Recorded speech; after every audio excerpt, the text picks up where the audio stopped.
Hello again and welcome back to English Today. And this is DVD 18 and the first DVD of your advanced level. And in this DVD, you'll see another 2 episodes of our story, That's Life, followed by our special TV programs. This time, a sports expert will be talking about golf. Then, in our travel section, we'll be looking at the White Knights of St. Petersburg. Then in the grammar section, we will study some of the uses of the passive form in English. And then we'll look at some more useful phrases for you when you're socializing. All right? So, enjoy your viewing.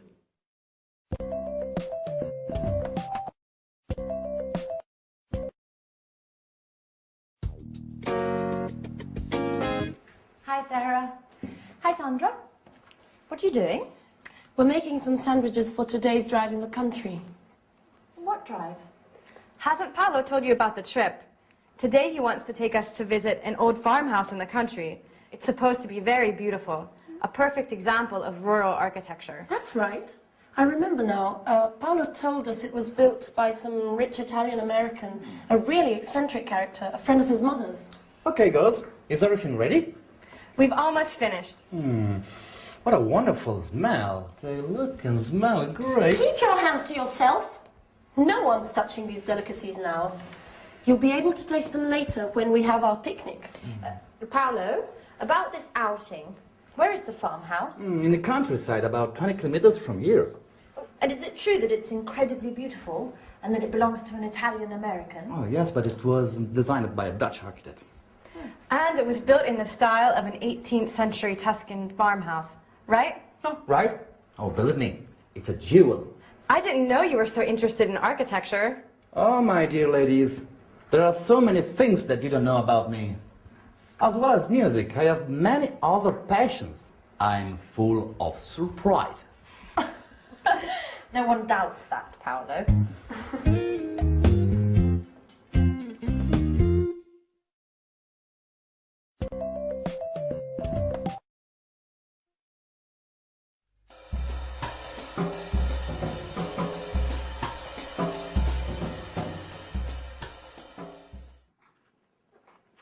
So, tell me more about this house. It's fascinating. Oh, you're right. And you have to see the garden. It's a haven of peace and tranquility. And what sort of plants are there? Oh, thousands.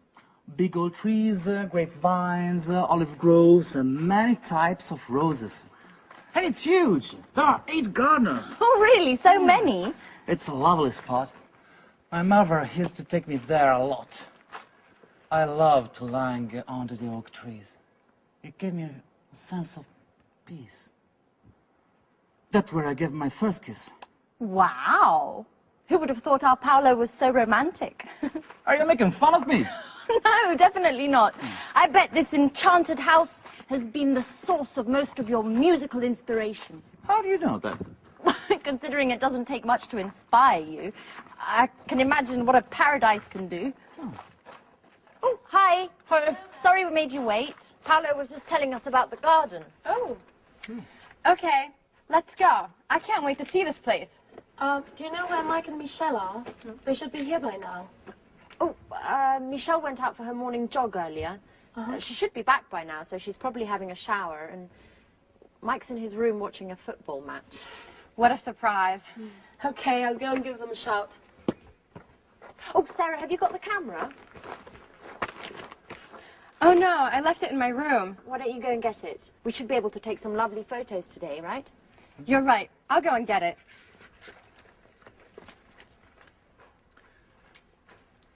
Well, it's good to see Sarah's back to her old self again, isn't it, Paolo? Oh, I knew that being all together would be good for her. Okay, let's check we've got everything. Okay, Sandwiches. got them. Drinks. Got them too. Okay, I think we have everything. I feel like I've forgotten something. No, we haven't forgotten anything. Oh, no, wait a minute. Just a minute. My guitar! Oh, no, Paolo, not the guitar. Just for today. We said it'd be a calm and relaxing day. What could be more relaxing than the sweet melodies of my guitar?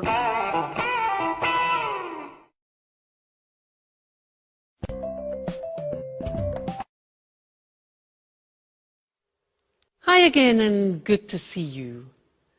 Now, in that last episode, they were talking about an old farmhouse in the country and describing it.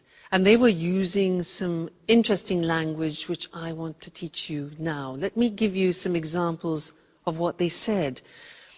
Sandra said that the farmhouse was built by a rich Italian American, was built by.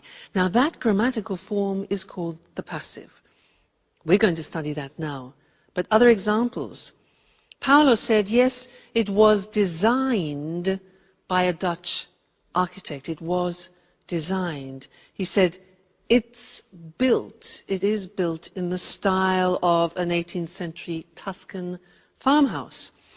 The passive, that's what I want to look at with you now. We'll go to the screen so that you can see how the construction works. It is actually quite simple because you need to take the verb to be in the necessary tense, whether it's past, present or future, and then you add the past participle of the main verb. Okay, so that is the grammatical form. When do we use the passive? We use the passive when it's more important the action which is happening and not the person doing it. Let me give you an example, try and make it clearer. And look at the screen now and we can combine the things. This is a magazine. Now, I want to talk about the magazine in the present. And there are various things that I can say. For example, this magazine is published in the United Kingdom. Is published, the verb to be plus the past participle. Other things that we can say about it. The articles are written by top writers. Now, notice that if you want to actually mention the people doing the object, the action, you use by. So, these articles are written by top writers, okay, top journalists. Another example, it's delivered worldwide. It's delivered worldwide. There again, we don't know by who, but it's not important in this case. It's the action which is important. So that's in the present, using the verb to be in the present form is, are. Let's move on to the past tense now and take these shoes. We can say about these shoes were made in Italy, okay? These shoes were made. Notice that the verb to be is in the past, and it's plural because it's two shoes, so not was made, but were made. These shoes were made in Italy. The other examples are, they were designed by a top designer, and only a limited number were produced. All right, so the verb to be plus the past participle. Then if you think about the future, you can put the verb to be in the future, and let's think about a film that has some perspective that is going to be made in the future. Let's look at how we use that in the passive form. The film is going to be set in America. Now that's a bit more complicated. The verb to be goes into the future, but it's an intentional future. So it becomes, the film is going to be set, means filmed, in Russia. It's going to be directed by Spike Lee. Now here the information Spike Lee is important, so we add by. It's going to be directed by Spike Lee, and it's going to be released next summer. Released, taken to the cinemas next summer. So that's the passive form, as you can see, if you know the verb to be very well in all the different tenses, past, present, and future, it's not difficult. And it's actually not different in English to many other languages. All right? So that's the passive. See you again next lesson. Bye.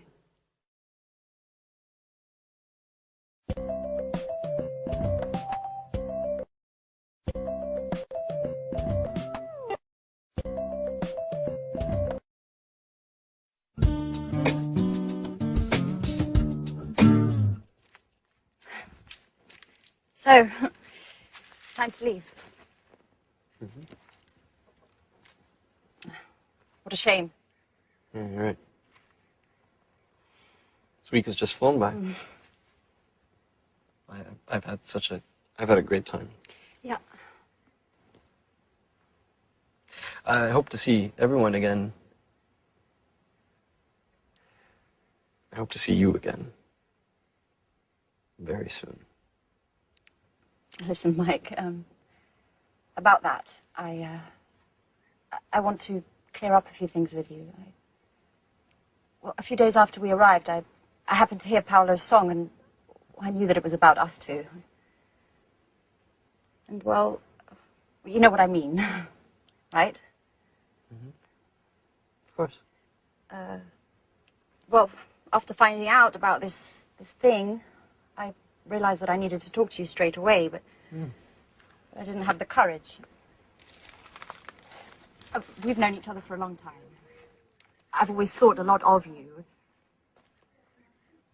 God, I don't know how to tell you this, Mike. Come on in. Don't be shy. It's not easy to say certain things. I mean, you know what it's like. Put yourself in my shoes. You don't need to tell me this. For years, I've been trying to. But maybe as we've come this far, we don't need words anymore. No, what are you doing? You've gone crazy. But I thought that you too. That I what? I was trying to tell you that that I really like you and that you're a true friend. But only a true friend, nothing more. What an idiot I am. For a moment, I thought I had feelings for me. I'm sorry, Mike. I didn't want to upset you. It's just that, well, the truth is that there's someone else in my heart. I know. Don't worry. Let's pretend nothing's happened, okay? Okay. Right. Friends? Like before? Of course. But no hard feelings? Okay. Fine. I'll just go and finish packing then.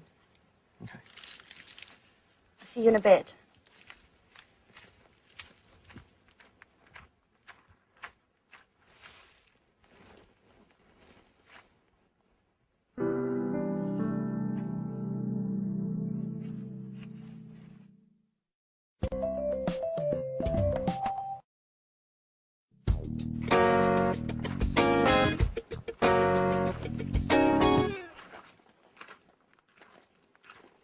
So, it's not true you were only interested in football and nothing else. What are you trying to say? Don't play the fool with me, Mike. I understand lots of things now. Like the time I told you I loved you. Do you remember?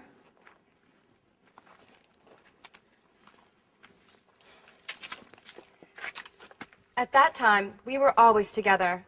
And I thought there was more between us than just simple friendship. Come on, Sarah, not that old story again. I mean, there's no point in going over all of that again.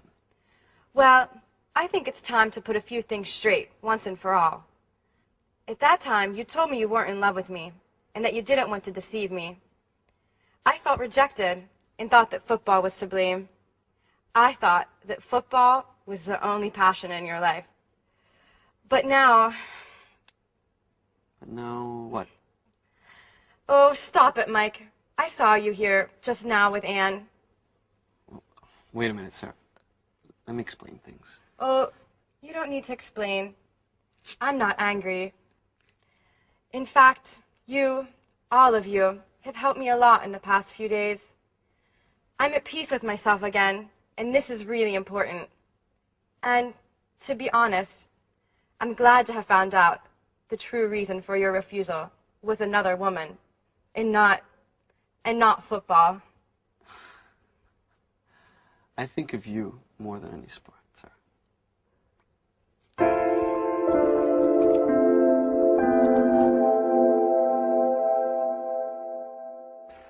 Hey guys, it's late.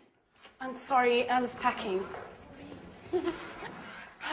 So, it's time to say goodbye already. Oh, I hate goodbyes. Oh, it was a sentimental one. Anyway, we'll be meeting up again soon, right? Right. Yes. Okay. I have some good news. I've decided to open up a new bar, and you're all officially invited to the opening party. Wow. I think I'm going to call it College, in honor of all of you. Oh, fantastic. And as for the music in your new bar, here I am, with my guitar, of course. You know, you're always welcome to come to this house. And I'll be waiting for you all next year for another wonderful holiday together. In memory of the good old days. Yeah. Friends live but they'll be back soon. I'll sing away for next year's. Hey, oh, oh, oh, oh, God. Yeah.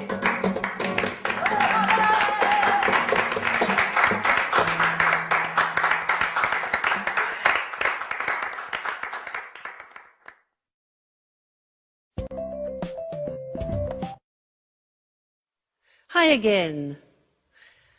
Anne said, and so it's time to leave. What a shame. Well, it's true, isn't it? It's great to have a reunion with good friends, but it's also sad to say goodbye to them. And she said, what a shame. Do you know what that means? It's like saying, what a pity. What a pity, what a shame are the same meaning. And it means that you are expressing sadness about something. And with that phrase, I want to take you into socializing again and to look at a few more phrases to help you when you're traveling around the world, socializing with English language speaking people. What a shame is an example. It's a useful form of socializing. So let's look at some examples. Imagine that you receive some good news, or a friend of yours receives some good news. What do you say to your friend when they receive good news in English? Yeah, congratulations. Or, I'm very happy for you. I'm very happy for you. Okay? If you receive the opposite, if you receive bad news, what do you say? Yeah, in English we say, I'm sorry to hear that. I'm sorry to hear that. Okay, sorry to hear that. Or, oh, I'm so sorry. I'm so sorry. Receiving bad news. Now, imagine that people come to your house, they're visiting you, and you want to invite them to be comfortable. What can you say? Yeah, we say, do take a seat. And that's a very polite way. Do take a seat is a polite and quite formal way of inviting somebody to be comfortable. Or a nice one is, do make yourself at home. Do make yourself at home, all right? And then you could say, can I get you something to drink? You know, in England, people often, when they meet up, they drink together, whether it's beer or wine or aperitifs. So, can I get you something to drink? Good. Now, imagine that you have got a drink and you have the glass in your hand and you want to pass it to your guest. Now, what do we say when you give something to somebody? 3 words. We say, here you are. Now, when we're speaking fluently, that becomes, here you are, which sounds very strange, doesn't it? You think, what sounds Indian? Here you are. Here you are. I mean, it's one of those unusual phrases which, if you separate the words, has no meaning, but we use it when you give something to somebody else. So it's very, very, very, very, very common. Here you are. Thank you. Not at all. Here you are. All right? What about when you're in discussion and you want to agree or disagree? In English, we say, I agree with you. We don't say, I am agree with you, because many languages translate that from their own language and make a mistake with the English construction. So, I agree with you. And the negative is, I don't agree, not I am not agree. And the question is, do you agree? Okay, that's very important. What if I say, well, actually, I don't agree with you? Do you remember well, actually? When do we use well, actually, those 2 golden words? Yes, that's right. It's when you want to introduce a no, but in a soft way. You prepare the other person psychologically for no. Well, actually, I don't agree with you. Or you can say, I agree with you up to a point, which means partially, up to a point, all right? Leaving. When you have to leave people, it's often sad. You could say, well, we really must be going, it's late. We really must be going, all right? Which displays a fact that you have to do it. You don't want to, but you have to. You have duties, etc. We really must be going. Or another nice one is, we must be on our way.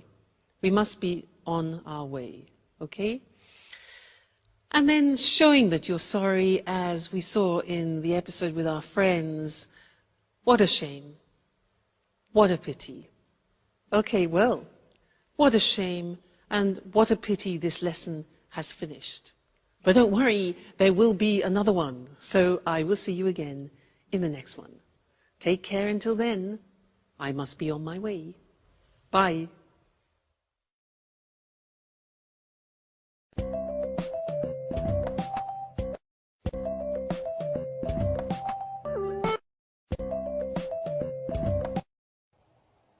Good afternoon, everyone, and welcome to Sports Special. I'm Eric Brown, and here beside me is John Forbes, our sports expert.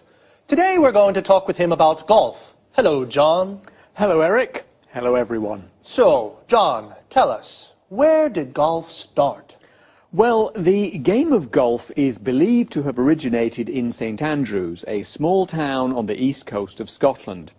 It's thought that local people started the game by hitting stones around a grassy area next to the sea. Really? That's right, Eric. Today, golf's a very popular game in Scotland, and many towns and cities have municipal golf courses where everybody can play quite cheaply. Today, the Royal and Ancient Golf Club is located in St Andrews. This is the body that draws up the rules of the game and answers questions golfers around the world have about the rules. You know, there are 6 golf courses in St Andrews. One of these is the famous Old Course, the world's first golf course. Right. So St Andrews is the place to go if you like golf. About the game. First of all, what do you need to play golf? Well, to start with, you need a set of golf clubs. You use these to hit the ball around the course.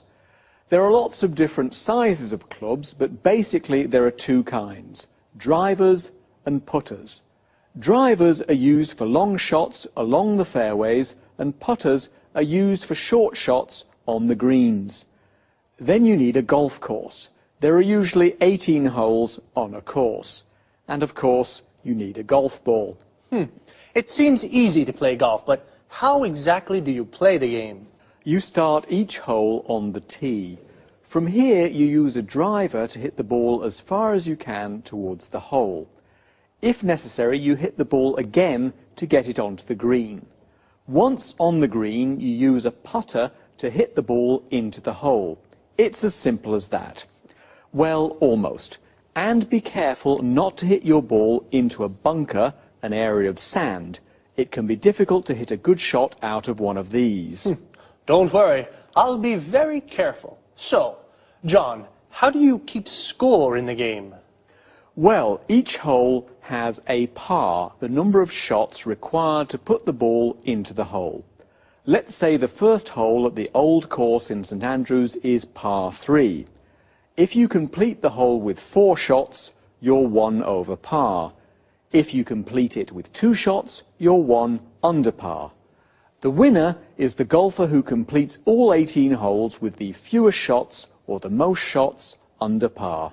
And what happens if the golfer hits the ball into the hole with just 1 shot? This is called a hole-in-one, and it is a cause for celebration. Is it expensive to play golf? Because it looks like it's a game just for rich people. Well, golf clubs can be expensive, and you may have to pay a lot to play on a course.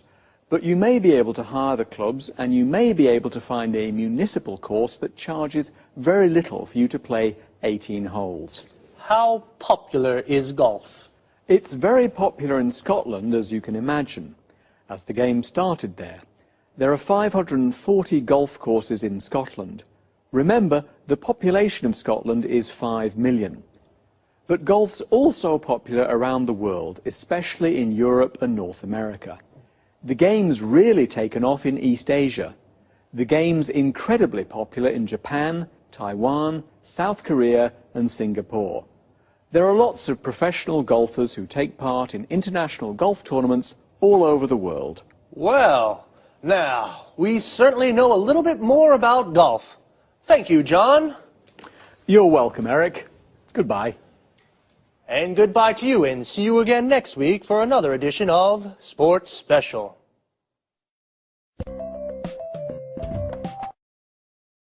Okay, now let's go back to the start. So where and how do you play golf? The area where you play is called a golf course. A golf course has 18 holes. The aim of the game is to hit a golf ball into each hole with the fewest shots possible. A shot is when you hit the ball. To play golf, you need, well, yes, a golf ball and a set of golf clubs. A set is a complete group. And a golf club is the thing you use to hit the ball. There are 2 kinds of golf clubs. Drivers, these are clubs for long shots, and putters for short precision shots, to hit the ball into the hole. You take your first shot on the tee. This is the starting point on the golf course. For the first shot, you use a driver to hit the ball along the fairway onto the green. The fairway is the area between the tee and the green. The green is the area of grass around the hole. Here, the grass is cut very short.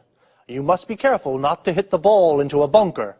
A bunker is an area of sand. And how do you keep the score? The score is the points of the players. Notice we say, keep the score. This means count the points.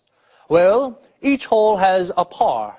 A par is the number of points required to hit the ball from the tee into the hole. We say, for example, a hole is par 3.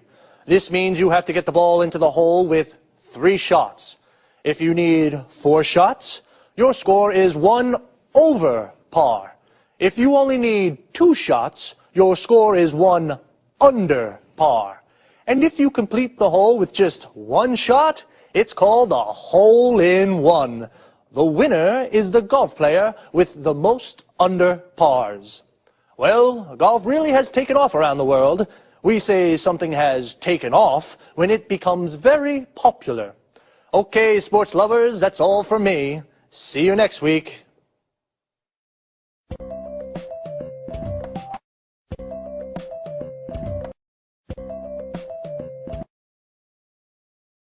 The home of the Tsars and the Revolution, and one of the world's greatest museums. This is St. Petersburg, a magical city that definitely won't fail to impress. I'm Lucy Ross, and this is the travel programme. Today we'll learn about Peter, as the locals call the city, with our travel expert, Christine Oteng. Hello, Lucy, and good morning, everyone. Well, St. Petersburg is beautiful at all times of the year, but it's during the white nights, when darkness never falls, that the city really is at its best. Would you agree, Christine? Yes, definitely. As you'd expect, these long evenings occur in midsummer, particularly during the last 10 days of June. During this period, St. Petersburg really is a fun place to be. The sun barely sets, it's still light even at midnight, and the city overflows with festivities to celebrate the longest days of the year. Are there any special events? Of course, during these evenings, it's possible to watch some of the world's best opera and listen to some of the best classical orchestras. Mind you, it's not all highbrow culture.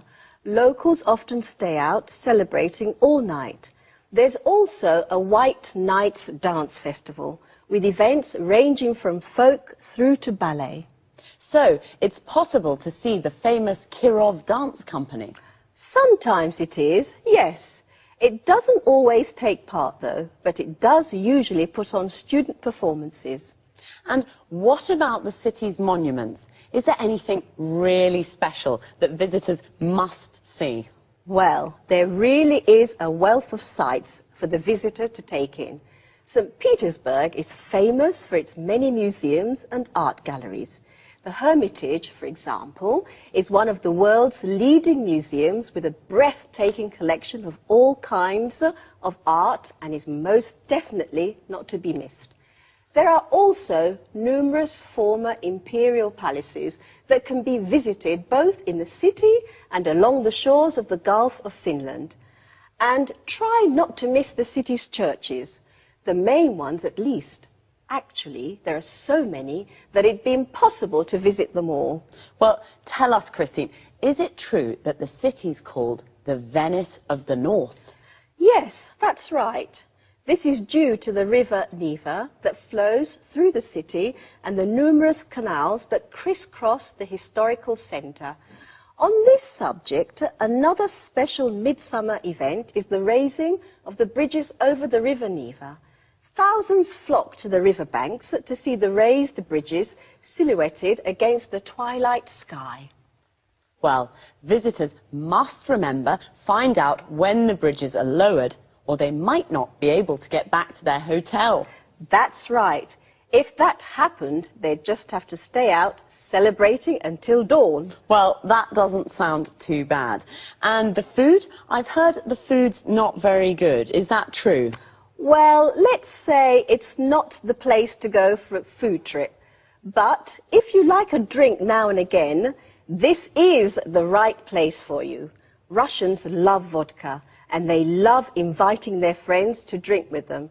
And Russians can be disarmingly generous and hospitable.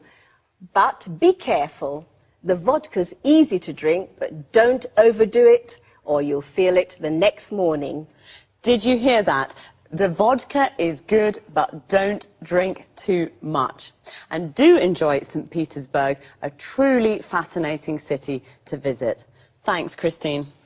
Goodbye. See you again soon to discover more interesting places with the travel programme.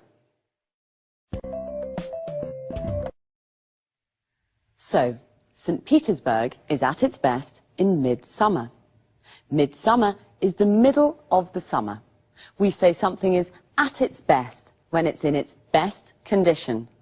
The city is at its best because in midsummer the sun barely sets. When the sun sets, it goes down. The moment when the sun sets is called sunset or dusk. The sun barely sets means it almost doesn't set. so it stays light all night. So sunset is when the sun goes down. When it comes up in the morning, it's called sunrise. It's the moment that the sun rises. This time of the day is also called dawn. So, St. Petersburg is a fun place to be in summer. It's a fun place to be means it's amusing to be there because there are lots of things to do. You can go to the opera or a classical concert. Mind you, it's not all highbrow culture. Highbrow culture is classical culture, like opera, Shakespeare, Dante. We use the expression, mind you, to introduce a contrast with something that's just been said. The locals stay out celebrating all night. To stay out doing something means to spend the night doing something. So, the locals stay out celebrating means they celebrate all night and don't go home until the morning. There's a dance festival too. The Kirov Dance Company doesn't always take part. To take part in something means to participate. Notice we say take part in something. So the Kirov Dance Company doesn't always take part in the festival, but it puts on student performances. To put on something means to organize something. And remember, it's not the place to go for a food trip, a holiday based around trying the local cuisine. But it is the place to go for the vodka and all-night celebrating. So, bye for now. See you next week.